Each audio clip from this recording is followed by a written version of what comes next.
I've been like Jackie Anna because this face is snatched, honey. Snatched. Okay, do y'all see these? This is cute. This could be a wedding moment. This could be a wedding moment.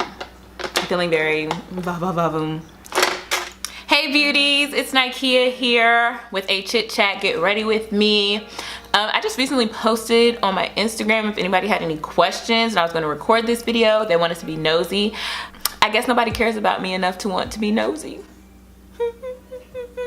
But I already have some stuff that I want to talk about and share some stuff with you all. So I'm going to be doing my makeup while doing that because makeup is therapeutic for me. It helps me to like relax and get into my zen zone, and I can really talk and share with y'all. So yeah, and maybe y'all, you know, might like the look. I'm actually testing out my wedding makeup, or what I want to do, trying to get a feel for it.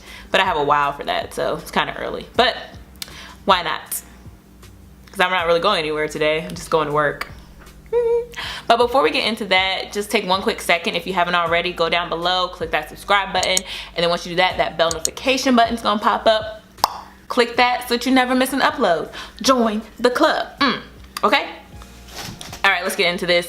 So I'm not going to tell you all about the products. I will try to remember to put them in the description box. It may not be up there as soon as I upload, but it'll be in the description box eventually. I always seem to forget to do that, but all the products will be in the description box. So yeah, I'm not going to talk about the products. This is really just a chit chat. Get ready with me. All right, so I'm sharing some like stuff that's been going on in my life that I haven't told a lot of people about, only people that are close to me. So at the end of last year, well actually for the past couple of years, I've been thinking about going back to school and getting my PhD. I've been a classroom teacher for the past 4 years, and I kind of put it off because I was like, you know, I wanted to stay with the company and move up. But y'all all know I left my last job because, you know, God told me to. It was time for me to go. I wasn't happy. I didn't like the things that were going on at the school and such, so I left. And I also put off getting it because I had a child, and I was like, how am I gonna have time to get a PhD and I have a child? Like, what is going on? So I have been looking at programs for a couple of years, and I finally found one that I really liked. Well, there's a lot of them that I liked, but the one that I found that I applied to had like the best funding. It was a good location, and the time frame for the program was feasible. Like all the other programs were like super competitive, like highly competitive. Like programs at Duke was one of the ones that I looked at. Yeah, and then the programs like required you to learn another language and then take a language proficiency test. And I wanted to get my PhD in English. Like, why do I need to learn another language? But this program that I found, it was at Emory University in Atlanta, Georgia. Don't worry about my brows. I'm gonna clean those up. Don't worry. The way this pencil is sharpened is trash. A fully funded program for 5 years. And you know, the plan was just all laid out. I didn't have to do a language proficiency test. And I was like, okay, 5 years. And they said sometimes it takes people 6 years, but they provide, they don't provide funding, but they give you like scholarships and stuff like that to fund your last year if you need to go to 6 years. And I was like, this is perfect because it had always been my plan to only stay in Greensboro for like 5 years when I first moved here. And then, you know, after 5 years, I was gonna do something else. And I've always wanted to move to Georgia yeah, since I moved down here, I wanted to move to Georgia. Like that was gonna be the next move. Cause you know, I like living in the South. So I was like, this is perfect. This is gonna be amazeballs. And I had actually gotten a prophecy from this pastor, First Lady. I went to a church's revival, and I heard her preach because she had came to my church before. She had came to Mount Zion and preached. Her name is Leah McNair. And I was like, oh my God, I have to go to this service. Like I loved her. She came to the church and she just towed it up. Like the spirit moved. That's what I mean. She towed it up. the Spirit really moved, and she actually prophesied to me.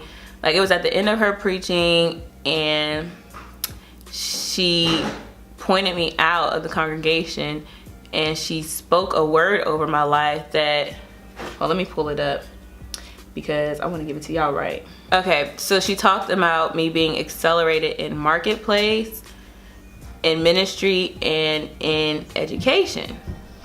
And the funny thing, or the coincidence, well, I guess the funny thing, because God has a sense of humor. The funny thing is that that same week, I had just been talking to EJ about applying to a PhD program, that I was gonna finally do it. So I was like, okay, God, I'm listening. And we actually got to talk to her after service, because the church that we went to, we're friends with the pastor. So we got to talk to her after service, and I told her that, and she was like, well, God don't mention you need to get applying. So I applied to the program, and I really like put my trust and faith in God. And when I first applied, I was just a little nervous. I was like, oh, I'm not gonna get in. I'm not gonna meet the requirements. But I just had to keep reminding myself of God's word. But it's just like that nervousness when you apply to schools. And I was telling people, whenever I applied to schools, I only applied to one. Like, when I first went to college, I only applied to A&T. I got in. Well, after I left A&T and I wanted to go back, I, reapplied for, like, I applied for readmission to A&T, got back in. But my parents suggested that I go to an in-state school so I can have, better financial aid. So I only applied to Longwood University, got in. Left Longwood, applied to Art Institute Online, got in. Then I went to VCU, got in. Only schools I applied to. These are all at different times. Like, only schools I applied to. Then I went back to Longwood, like, applied for readmission, got in. So I was like, I have a good track record. But I also knew that this was just a different caliber of education. Oh, also when I got my master's, I only applied to A&T, got in. So I was like, I got a good track record. Like, academically, I'm the bomb, Thanks be unto God. So I was a little worried because this was another level, but I also wasn't too worried. I was like, I always get in. And then, it was just up in the air. Like, we hadn't heard from Emory yet, and we knew, the time frame they were gonna get back to us at the beginning of this year, even though I applied last year in December was the application deadline. But they have to go through the applications and all that stuff. So, this was just waiting. Because, EJ would need to find a job in the area if we moved and all that stuff. We didn't want to do anything before we had an official word from Emory. And even before I heard back from them, I was in church one Sunday, and the Spirit was just really moving, and, God was just doing his thing, the thing that he does. And I heard the Lord speak to me, and he said, you're getting into the program. Like, you're going to school, you're getting into the program. And so I told EJ, and I was like, well, I guess I need to move to Georgia. And this was before I had gotten any word back from Emory. So I was just confident. I was like, okay, we're just waiting to hear official word. We still didn't do anything like find an apartment or EJ accept a job or anything down there, because we were just still waiting for the official word. And at the beginning of the year, I had checked on my application, and I was checking on my test scores, and they hadn't gotten there yet. So I handled that situation with the test scores, and then I had contacted the director of the graduate school program, and I was letting her know, I saw my scores hadn't got in, but they should be in, in a couple days or by the end of today or whatever. And I just asked her, would that hinder, my application process? And she said, no, that's not going to hinder it. And she said, but I do want to let you know that you are not in a group of candidates who have been invited to the campus for an interview. And she was like, this is not official word, but I just want to let you know that Emory is highly unlikely. And I was just like,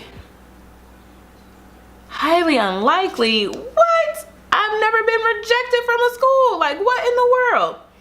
And, you know, I replied, you know, thank you for this information and thank you for getting back to me, blah, blah, blah. So, you know, I told EJ, and I was like, honestly, after I was like, well, she said it's not an official word, so I'm just gonna wait. You know, something could still happen. You know, somebody could drop out of the program or whatever. Like, a lot could happen. She's talking about this is not official, so I was like, cool, it's not official, so I'm not gonna trip. I'm still gonna believe God. I know what God said. I believe him. So time goes by, and then I think it was last week I got an official email from Emory, and it said that I didn't get in the program. Honestly, when I read it, I had kind of like been prepared because of what she said, so I kind of knew the rejection was coming. But you know, it still punches you in the gut, like, ugh, you know, rejection, what in the world? So I was kind of prepared for it. You know, I told everybody, and you know, people were like, how you feel? And I was like, I'm fine. Like, I'm not upset. I'm in shock, like, oh, like sad, but I'm not like, oh, this is just ruining my life, going into like a deep depression or anything, or being super upset about it. You know, it is what it is. And I think of it this way, like, they missed out. That's their loss, because I'm great. I know people think, okay, so, you know, you said you heard God, blah, blah, blah, blah, blah. I still believe God. And it does say in the word that you see in part and you know in part. You know, God doesn't give you every single thing. So I still believe what he said, and it's just not in the time that I thought it was going to be. And that's fine. And it may not, and I may still be moving to Georgia. I may still be going to school in Georgia. But it just may not be in the time frame that God had, that I had. It may not be the school that I thought. Because when the Holy Spirit spoke to me, it wasn't a specific school, it wasn't a specific time. So I'm just basing it off of my time frame, what I had in mind. And that's okay. And I'm not mad at God or anything. I'm not upset. I'm fine. We have just taken that, okay, now we have stuff to do. So I still want to go back to school, but I've accepted that it's not gonna happen just now. And I don't even know if I want to apply again, because that's the only program. So I'm just gonna keep applying to Emory until I get in. And you know, the Bible says his ways are not our ways, his thoughts are not our thoughts. So even though he may share some of his stuff with us, it may not go the way that we think it's going to go. But EJ and I do plan to move in regards to like downsizing, because right now we're renting a house. It's 3 bedrooms, and in all honesty, we wanted this space to like entertain and stuff, and we don't have people over a lot very frequently. We moved here thinking, you know, our family would come and we want them to have some place to stay, but we're trying to get our finances together and be debt free, like our church. You know, our church just paid off $5 million in 3.5-4 years, so they own that building. So you know, we're connected with them, so we want that blessing to fall on our house. So we're doing things to set ourselves up to be debt free. You know, we were doing this at the beginning of the year anyways, not just this didn't just start just now because I found out I didn't get into Emory. Like, even if I did get into Emory, like, we were going to downsize. So that is our plan, is to downsize, work on our finances, pay some things off. All right, so the next thing I want to talk to y'all about is, you all know that I work as a professor at A&T, and I'm adjunct, which is basically a fancy way to say part-time. So being an adjunct professor, you can only teach a certain amount of classes as your max load, which is 4, and you only make a certain amount of money per classes, which, you know, puts a limit on how much money you can make, and it's like a set amount. You don't get overtime or nothing like that. And you all know teachers, we do more than just the hours when we are in the classroom. But I love my job at A&T. I love working there, but it wasn't making me enough money. Like last semester I just worked at A&T and it was rough, like paying bills. It was rough, but I made it by the grace of God. But at the end of last year I was just like, I didn't want to feel like I was struggling anymore, so I decided to get a part-time job. So I have a part-time job at Chipotle. I'm embarrassed by it. I'm embarrassed that me, as an educated black woman with 2 degrees and work experience, that I had to get a part-time job at Chipotle. I left my previous job where I was making I feel like I was making good money because I wasn't happy, and I just feel like it sucks that I have to be in this situation. And I've been embarrassed before, like when people come into Chipotle that know me and didn't know that I worked there. I do feel super embarrassed. Like somebody came in and they asked me, they're like, why are you working here? And I had to play it off like, yeah, I'm just trying to have some little extra money or whatever. So yeah, I feel embarrassed because like I have these degrees, I have experience, and I'm working a part-time job at Chipotle. But I know I had to do what I had to do because I take care of my child. And the good thing about Chipotle is that they are giving me benefits like health insurance and dental and all that stuff. And I didn't have that before. And just working at A&T, like Harper had to miss her 2-year-old appointment on her birthday because I didn't have insurance to cover her wellness checkup. And Chipotle, it's it's a restaurant, so standing up on your feet for hours and just doing a lot of laborious things. And I'm freaking smart. I'm a freaking college professor, and I'm doing this part-time job which I don't really love, but I'm doing it because I have to. And I wish I could do something else, and even though I don't really want to do this job, I try my best to do it well. I care about it. I don't call out. I work when they want me to work, and when I do it, I just think about the money. Like, this is extra money. I need this money. Well, it's not really extra. Like, it's money I need to pay my bills and all that stuff. So I try to think about that, but I just get upset because like there's people out here that don't have as many degrees as I do or the experience that I have, and they don't have to struggle like I do. Which people may see me like, you struggling? Yeah, just because I'm struggling don't mean I have to look like it, but trust me, a sister feels it. Okay, yeah. So I'm embarrassed to work at Chipotle.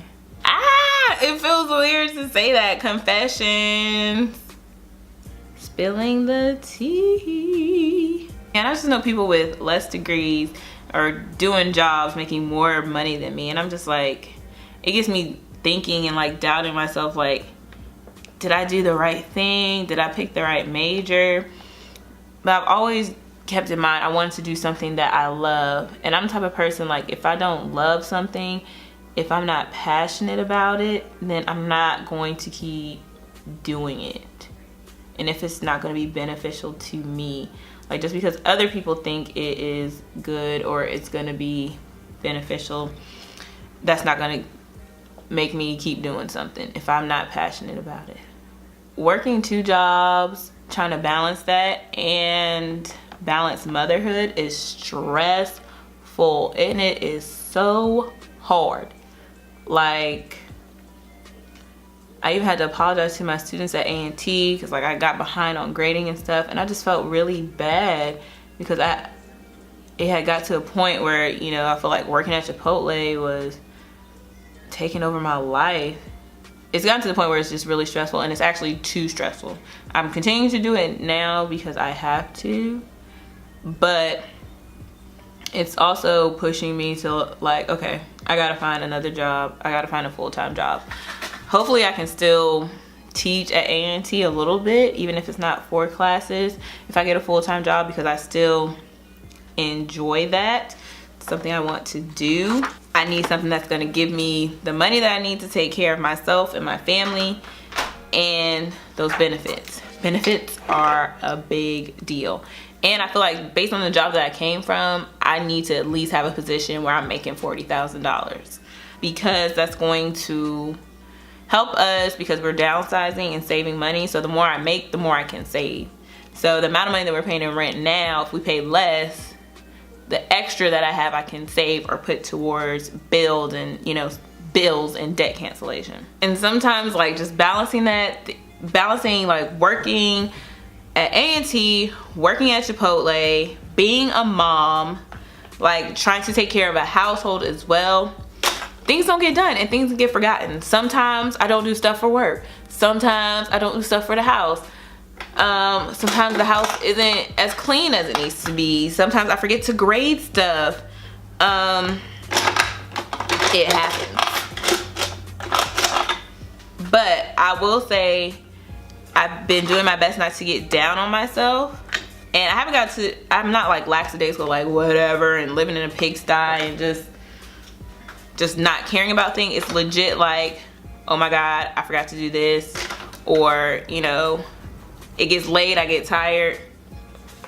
It is what it is, okay? That's the truth, Ruth. And I have to remind myself that, you know, this is temporary. Something that I have to do for a long time. But like I said, I've tried not to get down on myself, and I've been encouraging myself like, Nikea, you are killing it, okay? Like, I've been getting heartburn in a nighttime routine. I've been consistent with that. I've also been working out, you know, so your girl, I'm not falling apart and tearing at the seams, you know. Some things fall by the wayside, but I just feel like this is life. It happens to everybody. It is what it is. I can't talk while I do my eyeliner. Another thing that is stressing me is this wedding planning. So, another confession, I didn't want to have a wedding. I just wanted to go to Just to the Peas and then go have a party later. So wedding planning, like the thought of planning a wedding and like getting stuff together is fun, but actually planning it is not fun, okay?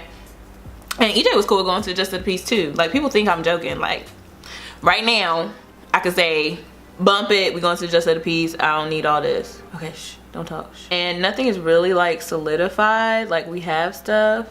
But I guess I just won't feel good until like things are solidified and stuff is like paid for, and that it can be paid for. Because we're working with a small budget, which is fine because we don't want a big to do about it. Like, this is the budget that we were given. And honestly, it was given to me by the people that wanted me to have the wedding. So, you know, you give me a budget, I'm gonna work within that budget, blah, blah, blah. That's fine. No biggie. Y'all see how hard this is? So yeah, wedding planning is stressful because like nothing is like solidified. I'm the type of person like, I'm planning stuff, okay, let's do it, let's get it done. It was like the same way for our birthday party. Like, nothing felt real until like we paid for stuff and stuff was done. Like, things are still up in the air. Like, we sent out the save the dates, and the person who was farthest away, I just checked with her last night. She was in California. She got her save the date. So that means everybody else got theirs except for the 2 people who gave me the wrong address. But everybody else got there. So I'm like, y'all, RSVP. And then my fiance was telling me, well, when we didn't RSVP right away when we got Kevin Breeze, it took us 2 weeks. And I'm like, people been fussing about getting these RSVPs, fussing about want to know when the wedding, asking questions about when the wedding is, and then they don't RSVP. Just say you coming or no. And it's in far enough advance, 7 months? Yes or no? Okay, now shoot. I need to know. Because when you're planning a wedding, it's all about numbers. Like, that affects your cost. So when you are planning, you know, you have to do stuff for the high numbers, and then people have a cutoff date for when you can, you know, change numbers. So I need people to go ahead and RSVP. Let me know if you coming or let me know if you not. But you know, they do have to September, so let me stop tripping. See, I got myself in check. They do have to September. I gotta bring myself down. But September is the cutoff date for RSVPs. Because after that, I'm gonna shut it off. I'm gonna cut off that section of the website. And if you didn't RSVP, and then you don't come, okay, honey? You better bring you a cookout tray because you won't eat. Because the food is for the people who said they were coming, okay? Because basically a wedding is you just throwing a party for a whole bunch of people, paying for them to have fun. Like, we're gonna provide the alcohol, we're providing the food, the location, you know, and it's in a good city where it's stuff for y'all to do and stuff. Ooh, this eye look is just giving me life, okay? So like I said, I'm not really into the wedding planning. Like, I'm doing it, but it's just like, I just want to get married. Like, that's the important part. The wedding is not important to me. Stuff could go wrong. I'm not gonna trip, but you know, we have a wedding. It has to be done right because my future husband's name is Ernest Edward McDuffie Jr. and he does all things well. Hallelujah. So, you know, if we're gonna do it, we gotta do it right. Now, here's a little trick. So if you want to touch your face after you've done your base, get you some translucent powder. I have this from, yeah, Makeup Forever. I got it from this makeup class, but yeah, it can be any powder. Just put it on your fingers if you want to touch the face, and then touch the face and do what you're gonna do. But yeah, so since we are having a wedding, I do want it to be, and I want it to go well, and I want people to have a good time. I'm just kind of like over it, you know? I'm just ready for it to be done. But you know, I'm still planning because the mother wants me to have a wedding. Cause I told her, I literally just texted her before this video. I was like, we can go to the Justice of the Peace and then go to somebody's house. I'll get some Chick-fil-A catering. We will call it a day. Put on my Amazon Music, and that's what it is. Cause she got the catering budget, because my first caterer, she had to back out, cancel because of family stuff going on. And you know, I'm glad she told me ahead of time. But you know, we got her budget, which was, you know, good. It was cheaper than the one we got now. So we had to find another caterer, and she just sent her proposal over. But it does include more, which is a good thing. So we have to see if we want to include that, because that's actually half our budget. But that's what people are gonna remember, is the food. So food and drinks and music is what you spend most of your money on, I guess. Who would have known? But yeah, there's that. You know, I think we just need a little bit more money in our budget, but EJ's all about staying in the budget. If anybody wants to donate, let me know. You can cash at me. Kia JaLynn. I'll put it down below. You know, support my wedding. And also along the lines of wedding, like on a positive note, have I been like dumpy diapers in this video? Trying not to be like depressing, sorry. But on a more positive note, we started premarital counseling last week. We're doing it through our church. The people who are counseling us are not like professional counselors, but they've been through training. It's Christian based and Bible based, I should say. So that's a good thing, because EJ and I are Christians and we want God to be a part of our marriage. So we started out with this couple. They've been married for almost 30 years.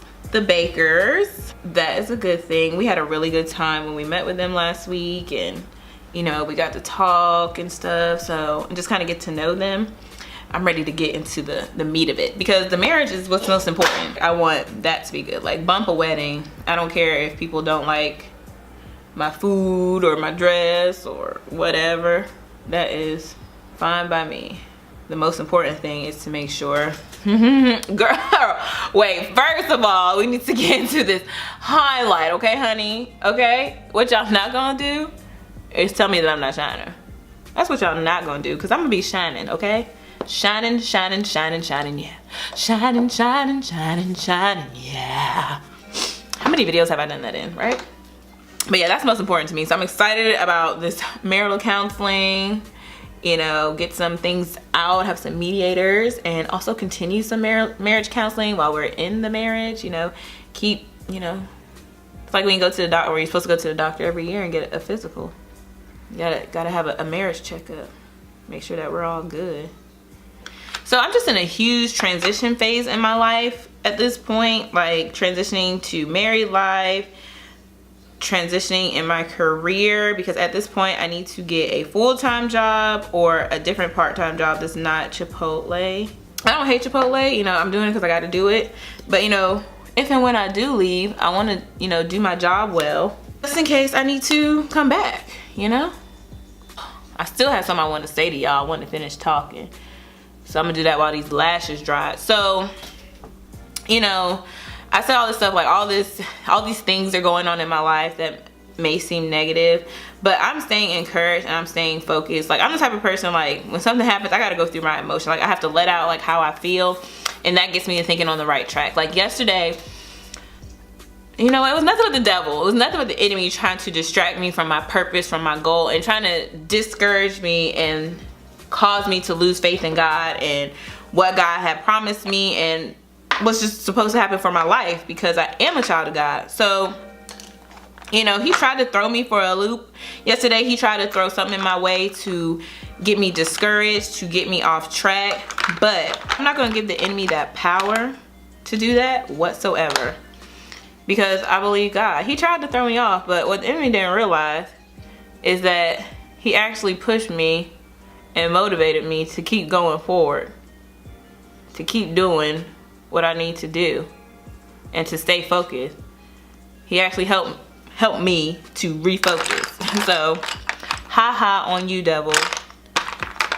You thought. So I really, honestly, I hope this video encourages somebody to not lose your focus, even when things are happening to you that you feel like are going against the plan that you have for yourself or what you want to happen for your life, or you feel like you're getting off track, or things are just going super crazy. Like, just stay focused. Allow those things to refocus you and encourage you to like keep moving forward. Don't let it get you off track. And you will have your moments, because I have my moment, and allow yourself to have that and to feel that, but don't let it get you so off track that you can't do what you need to do. I think I just found my wedding makeup look, because this is giving me life, okay?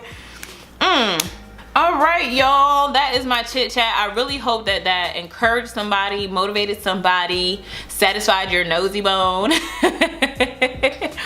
And I got to try out my potential wedding makeup look. But that is it for today, beauties. Thank you so much for watching. Thank you for chit-chatting with me. I hope you enjoyed this video. But before you go, make sure you go down below and click that subscribe button. And right next to that, click that bell notification button so that you never miss when I post. Like I always say, it's free, it's easy, and it's fun. Again, thank you so much for watching, and I'll see you in the next one. Bye.